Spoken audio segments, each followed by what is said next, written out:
Point. मैं सलोनी वर्मा आप सभी का दोबारा से स्वागत करती हूँ सलोनी वर्मा स्टडी पॉइंट पे। तो देखिए, जो हमारी 12th क्लास के बच्चे हैं उनकी फर्स्ट बुक है पॉलिटिकल की, उसका 5th चैप्टर लेके आई हूँ। तो देखिए, हमारे चैप्टर का नाम क्या है, समकालीन विश्व में सुरक्षा। तो देखिए, हम किन किन चीजों को समअप करने वाले हैं वो देख लेते हैं। सुरक्षा होती क्या है इसके बारे में जानेंगे हम। उसके बाद हम जानेंगे पारंपरिक सुरक्षा की बाहरी धारणा क्या होती है, यानी बाहरी सुरक्षा क्या होती है, आंतरिक सुरक्षा क्या होती है, इन सब चीजों के बारे में जानेंगे। सुरक्षा के जो पारंपरिक तरीके क्या होते हैं, इन सब चीजों के बारे में जानेंगे। फिर हम जानेंगे सुरक्षा की अपारंपरिक धारणाओं के बारे में। तो देखिए, पहले हम जानेंगे सुरक्षा होती क्या है। अगर आपके पेपर में पूछा जाता है 1 नंबर में कि सुरक्षा होती क्या है, तो आप लंबी चौड़ी राम कथा ना लिख के ये लिखिए, सुरक्षा का मतलब होता है क्या। सुरक्षा का मतलब होता है, सुरक्षा का मतलब खतरों से आजादी या खतरों से मुक्ति। क्या, खतरों से आजादी या खतरों से मुक्ति सुरक्षा का मतलब होता है। ये हमने एक बार में समझ लिया। परंतु जब आपके 4 नंबर में आता है क्वेश्चन, पेपर के बेस पे बता रही हूँ आपको, क्योंकि आपके पेपर चल रहे हैं, उसे मद्देनजर रख के मैं ये वीडियो बना रही हूँ, आप सभी के लिए बहुत बेनिफिशियल होगी। तो देखिए, इसमें है क्या कि सुरक्षा होती क्या है। आप अगर ये सोच रहे हो कि इंसान जो है, मानव जो है, अपने घर पे सुरक्षित है, क्या अपने घर पे सुरक्षित है, तो यह आपकी सबसे बड़ी भूल है। क्योंकि हम बाहर रोड पे भी, कहीं पे भी हम सुरक्षित नहीं हैं। हम अपने घर में भी सुरक्षित नहीं है। किस प्रकार से, मैं आपको उदाहरण देती हूँ। हमारे घर में हमारे दैनिक जीवन की जरूरतों को पूरा करने के लिए कुछ संसाधन होते हैं, जिस प्रकार से सिलेंडर। कभी कभार आपने सुना होगा कि सिलेंडर का ब्लास्ट हो जाना। आपको मैं एक रियल इंसिडेंट बताती हूँ कि इसमें क्या हुआ था कि 5 परिवार के सदस्य एक कमरे में बैठे हुए थे, वो सभी टीवी देख रहे थे। अचानक ही टीवी ब्लास्ट हो गई और एक परिवार का सदस्य मर गया। तो आप ये देख रहे हो, वो चीजें जो हमारे जीवन के लिए आवश्यक होती हैं, हमारे जीवन के लिए, हमें निर्वाह करने के लिए इन सब चीजों की आवश्यकता होती है, वो भी हमारे लिए बहुत खतरनाक होती है। जैसे विद्युत, आपने सुना होगा कई लोगों को करंट लग गया और वो मर गए, है ना। कई बार क्या होता है कि छत का गिर जाना, ये सारी समस्याएं हमें देखने के लिए मिलती है। कई बार हम घर में खाना बना रहे होते हैं, हमारी उंगली कट जाती है। क्या सरकार इन सब चीजों के लिए प्रावधान करेगी? नहीं। आप देखिए, अगर हम देखें, हम मानव स्वयं को देखें, तो हम पूरी तरीके से खतरों से घिरे हुए हैं।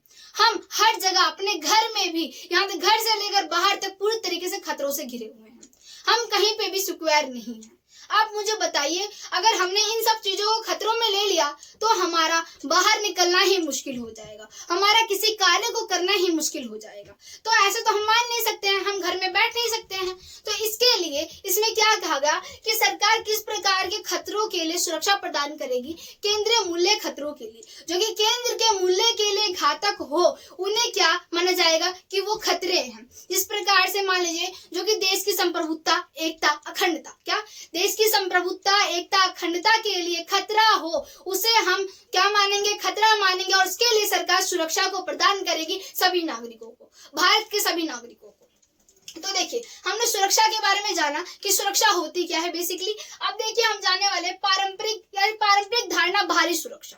आप बोल रहे होगे मैम, ये बाहरी सुरक्षा, आंतरिक सुरक्षा होती क्या है। तो आपको मैं ये बताऊं कि आपने सुना होगा कि आपको अगर मैं बताऊं, भारत का मैप देखा है, हम भारत के वासी, हम प्राउड से कहते हैं कि हम भारत के वासी हैं, हम भारत के नागरिक हैं। तो आपने जब भारत के नक्शे को देखा होगा, तो आपने देखा होगा कि वहां पे आपको, अगर भारत को किस प्रकार से दूसरे देशों से खतरा हो सकता है, तो भारत को चीन से, उसके पड़ोसी देश भारत, पाकिस्तान से, इन देशों से भारत को खतरा हो सकता है। अफगानिस्तान से भारत को खतरा हो सकता है। इन देशों से क्या खतरा हो सकता है। भले ही संबंध कितने ही ठीक हो, परंतु इन लोगों के साथ हमारे संबंध अच्छे नहीं है, है ना। किसी भी देश के साथ हमारे संबंध जिस प्रकार से भी हो, परंतु हमें भविष्य को मद्देनजर रख के अपने जो है शक्ति संतुलन को बनाए रखना चाहिए, यानी अपने आप को पावरफुल रखना चाहिए। इसी प्रकार से आपको स्वयं को पेपर के लिए तैयार रखना चाहिए। किसी प्रकार का भी हमारा क्वेश्चन आ जाए, हम उसे अटेम्प्ट कर लेंगे, है ना।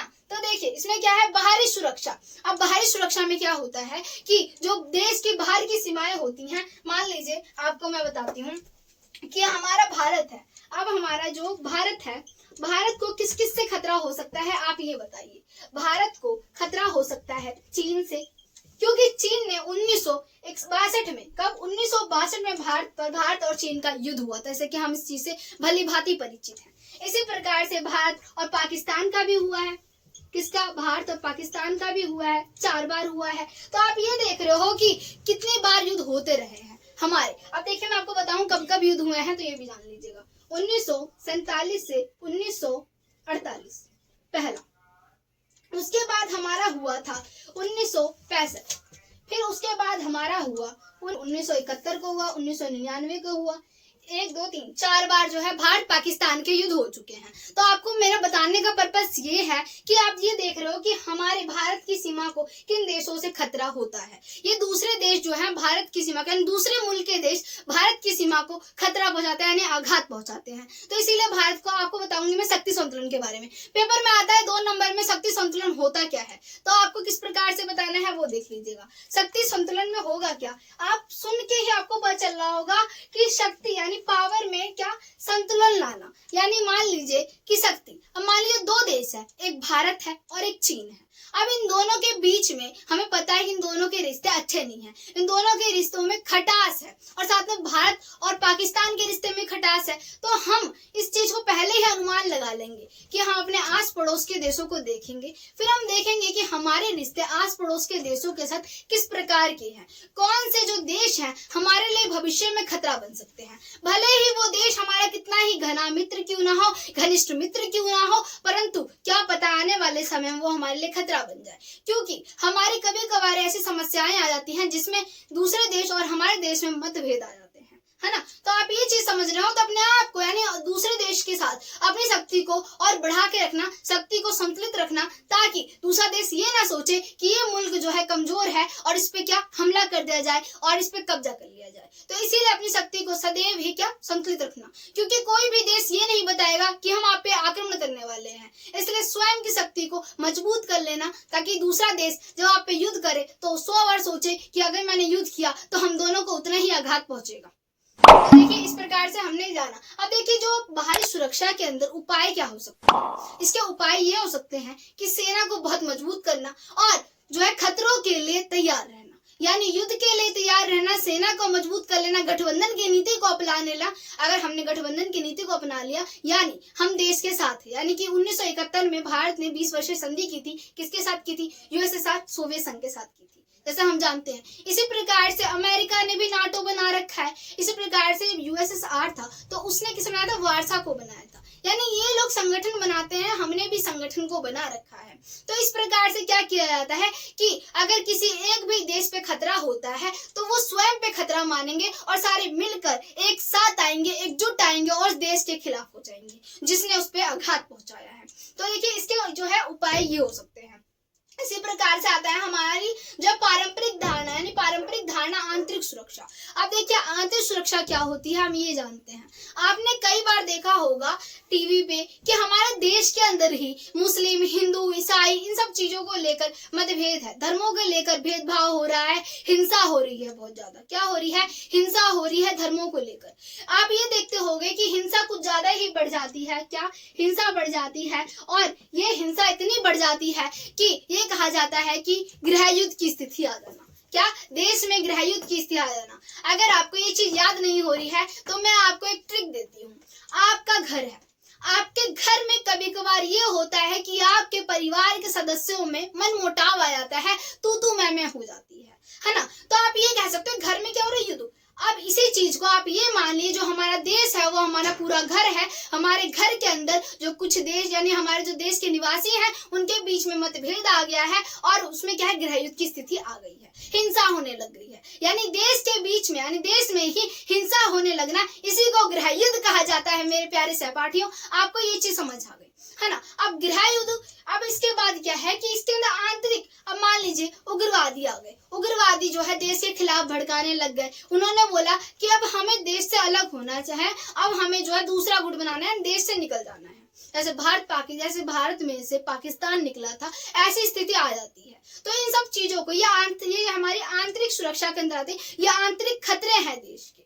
इसमें क्या होता है कि हिंसा बहुत ज्यादा बढ़ जाती है, गृह युद्ध की स्थिति आ जाती है, फिर अकाल का भी हो जाना, ये आंतरिक सुरक्षाएं हैं। देश के बीच में संप्रदाय को लेकर हिंसा होने लगना, इन सब चीजों का आप बोलोगे आंतरिक सुरक्षा के अंतर्गत। हमारी सुरक्षा में जैसे युद्ध होती है, युद्ध की 3 स्थितियां होती हैं, आपको खुद पता होगा युद्ध की 3 स्थितियां हो कौन सकती हैं। पहला, आत्मसमर्पण कर लो आप, या तो आप बोल दो कि आत्मसमर्पण कर दिया आपने। दूसरा, आप उन दूसरे मुल्क की बात को मान लो, क्या इससे युद्ध की स्थिति टल जाएगी, उनकी बातों को आपने मान लिया। या तीसरा, आप एक योद्धा की तरह युद्ध को लड़ो, आप एक योद्धा की तरह युद्ध को लड़ो, ठीक है। तो इस प्रकार से हमारे पास 3 विकल्प होते हैं, आपने समझ लिया। अब देखिए हम क्या समझने वाले हैं, हम जानने वाले हैं इसके अंतर्गत कि आंतरिक सुरक्षा के अंदर कौन कौन सी समस्याएं होती हैं। तो देखिए इसमें क्या होता है, हिंसा की घटनाएं हो जाती हैं। जैसे मैंने आपको बताया हिंदू मुस्लिम में किसी भी संप्रदाय में युद्ध की स्थिति आ जाती है, धर्म को लेकर, किसी को भी लेकर, कास्ट को लेकर, है ना। अब देखिए सांप्रदायिक हिंसा होना शुरू हो जाती है। इसमें क्या है कि देश में आंतरिक रूप से क्या ये खतरा है, देश की सुरक्षा के लिए आंतरिक रूप से खतरा है। आपसे मैं एक क्वेश्चन पूछूंगी बाद में। देखिए इसमें अलगाववाद की स्थिति, यानी हमें देश से ही अलग कर दो, हमें नहीं रहना, जैसे कि श्रीलंका में हुआ था, लिट्टी ने किया था, तमिलों ने किया था, अल्पसंख्यक तमिलों ने किया था, है ना। इस प्रकार से अब देखिए इसमें क्या है, अलगाववाद की स्थिति आती है, या नक्सलवादी जो है उमड़ पड़ते हैं। इसके बाद आया था जातीय संघर्ष। आपको जातीय संघर्ष श्रीलंका में देखने के लिए मिला था। आपको पता होगा कि इसमें किस प्रकार की समस्याएं हुई थी। इसमें तमिल थे, अल्पसंख्यक थे और सिंगली थे, बहुसंख्यक थे, है ना। इन्हें लेके समस्या हुई थी। फिर राजनीतिक अस्थिरता आ जाती है। अब देखिए इन सब चीजों को ही आंतरिक सुरक्षा के लिए खतरा माना जाता है। अब देखिए आगे चलते हैं, इन चीजों को समझ लिया हमने। अब हम जानने वाले हैं कि क्या है हमारा सुरक्षा के पारंपरिक तरीके, यानी सुरक्षा के पारंपरिक तरीके कौन कौन से हैं, ये चीज समझ लेते हैं। तो हिंसा का इस्तेमाल कम करना चाहिए, यानी पहली बात, हमें पहले तो किसी इंसान से लगो मत, और जब वो लगे तो उसे छोड़ो मत, तोड़ दो, ठीक है। तो देखिए इसमें यही होता है कि भारत के साथ, अब मान लीजिए कोई हिंसा करना चाहता है, कोई युद्ध करना चाहता है हमारे भारत के साथ, भारत पहले अनसुना करता है। भारत नहीं चाहता कि युद्ध करे, क्योंकि उसे पता है कि वहां पे भी नागरिक है, उनके जनहानि की हानि हो सकती है। क्योंकि जब भी युद्ध होता है उसमें सैनिक नहीं मारे जाते मेरे दोस्तों, उसमें सैनिक नहीं, आम जनता को निशाना बनाया जाता है, आम जनता को खतरा होता है, आम जनता को मार डाला जाता है। ये इसलिए किया जाता है कि सरकार का जो भरोसा है उसे तोड़ दिया जाए, उसका भरोसा डगमगा जाए, इसीलिए जो आम जनता को पहले निशाना बनाया जाता है सैनिकों के साथ। तो देखिए इसी प्रकार से सुरक्षा के तरीके, हिंसा का इस्तेमाल पहले कम करना चाहिए। फिर उसके बाद क्या है, न्याय युद्ध। देखिए कभी भी युद्ध हो तो न्याय युद्ध होना चाहिए, यानी कि जो युद्ध है वो स्वयं के लाभ के लिए नहीं। अगर कोई इंसान हमारी मातृभूमि को छीनना चाहता है तब युद्ध करना चाहिए। इसी प्रकार से युद्ध उचित कारणों से आत्मरक्षा और दूसरों को जनसंहार से बचाने के लिए होना चाहिए। और युद्ध है किस लिए करना चाहिए, या तो स्वयं की आत्मरक्षा के लिए करना चाहिए, भारत की आत्मरक्षा के लिए करना चाहिए, या तो दूसरे मुल्क को बचाने के लिए करना चाहिए। इसी प्रकार से युद्ध साधने का सीमा उपयोग, यही बता रखा है कि युद्ध जो है साधने का सीमित उपयोग होना चाहिए, यानी उस युद्ध में संसाधन है उनका सीमित उपयोग होना चाहिए, यानी हथियारों को ज्यादा उपयोग ना करो, क्योंकि युद्ध सिर्फ हमें जीतना है, वहां पे हिंसा नहीं दिखानी है ना। इसी प्रकार से इसमें क्या है, युद्धरत सेना को संघर्ष, इसमें क्या है, विमुखी जो शत्रु होते हैं। अब आपको बताया गया है कि कोई शत्रु है, अगर वो आत्मसमर्पण कर रहा है तो आप उसे नहीं मार सकते हो, अगर वो निहत्था है तो भी आप उसे नहीं मार सकते हो। ये युद्ध के नियम होते हैं। इसी प्रकार से ये बोला गया है कि नहीं मारना चाहिए आत्मसमर्पण करने वाले व्यक्ति को या निहत्थे सैनिक को। इसी प्रकार से आता है आपका सेना का उदयन। इसमें देखो सेना का उतना ही उपयोग किया जाना चाहिए जो कि आत्मरक्षा के लिए काफी हो, यानी हमें इस प्रकार से हिंसा नहीं करनी है कि दूसरे देश को पूरा तबाह कर दिया जाए, नष्ट कर दिया जाए। हमें स्वयं की आत्मरक्षा के लिए, अपनी मातृभूमि की रक्षा के लिए युद्ध करना होता है। तो इस प्रकार से आपने जानते हैं हम निशस्त्रीकरण होता क्या है। देखिए अस्त्र विश्वास की बहाली निशस्त्रीकरण की मांग होती है। इसमें क्या होता है कि अस्त्र विश्वास की जो बहाली होती है इसकी मांग होती है, यानी अस्त्रों को नियंत्रित ना करना, इन परमाणु हथियारों पर प्रतिबंध किया जाता है इसके अंतर्गत। इसमें क्या है कि इनमें सभी जो राज्य चाहते हैं कि अब देखो कोई भी राज्य चाहे वो खुद को बहुत ताकतवर बनाए आकार से या शक्ति के रूप में, है ना, तो इसमें क्या है, प्रभाव को कुछ भी खास किस्म के हथियारों के बाज आए, यानी कि उसके पास बहुत किस्म के हथियार हो, बहुत पावरफुल हथियार हो। इसी प्रकार से उदाहरण के लिए 1972 की जैविक हथियार संधि BWC, इसी प्रकार से 1992 की रासायनिक हथियार संधि जो है CWC, इन संधियों में ऐसे हथियारों को बनाना रखने पर पाबंदी कर दी गई है। यानी इन संधियों के द्वारा ये कहा गया है कि इन हथियारों को बनाना तथा इन्हें रखने में पाबंदी है। अगर जो भी देश इन्हें रखेगा और इन्हें अपनाएगा, यानी इसमें क्या है, उन्होंने मान लो इन्होंने रख लिया हथियारों को और इसका उपयोग कर रहे हैं, तो उस पर कड़ी कार्रवाई होगी, इसे नहीं रख सकते हैं। इससे क्या है, उन पर प्रतिबंध लगा दिया जाएगा। प्रतिबंध के द्वारा यानी ना तो वो चीजों को बेच सकेंगे और ना ही खरीद सकेंगे। तो आप ये समझ लीजिए। तो इन संधियों में ऐसे हथियारों को बनाना तथा रखना यानी कर दिया जाता है। इसमें 155 से भी ज्यादा देशों ने जो है, इस देखिए ध्यान से, BWC है उस पर हस्ताक्षर किए हैं किसने, 155 सदस्यों ने। इसी प्रकार से 181 सदस्यों ने किस पर हस्ताक्षर किए हैं, ये आ जाएगा। तो आपको बोलना होगा CWC पे जो है 181 सदस्यों ने हस्ताक्षर किए हैं इन संधियों पर। ये दोनों ही संधियां हैं। अब देखिए, इन पर हस्ताक्षर किए हैं, इन दोनों ही शक्तियों पर दस्तखत करने वालों में सभी जो है महाशक्तियां हैं, यानी जो भी इस पर हस्ताक्षर किए हैं वो सारी महाशक्तियां हैं।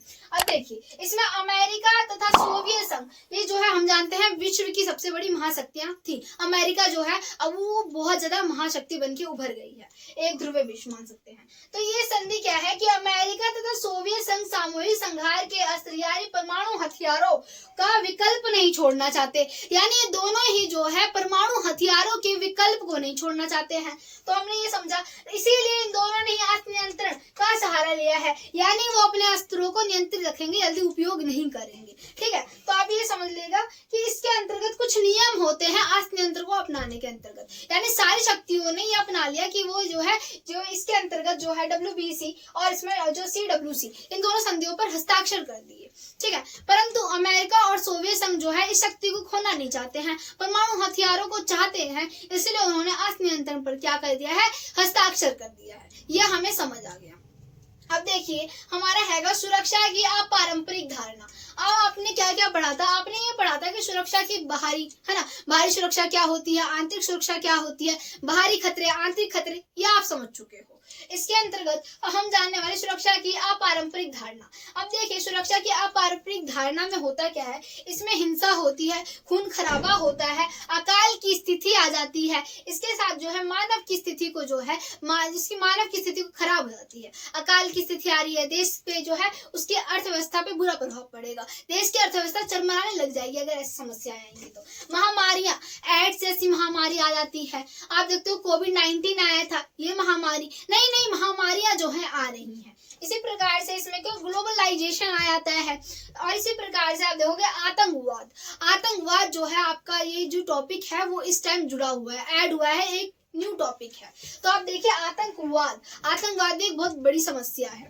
तो आप ये समझ लेंगे। अब आप जानोगे आपदा प्रबंधन तथा महामारियों के बारे में। ये सारी जो है हम सुरक्षा की अपारंपरिक धारणाएं हैं। तो यहीं पे हमारा पूरा का पूरा ये जो फर्स्ट पार्ट है वो समाप्त होता है। आशा करते हैं वीडियो अच्छी लगी होगी।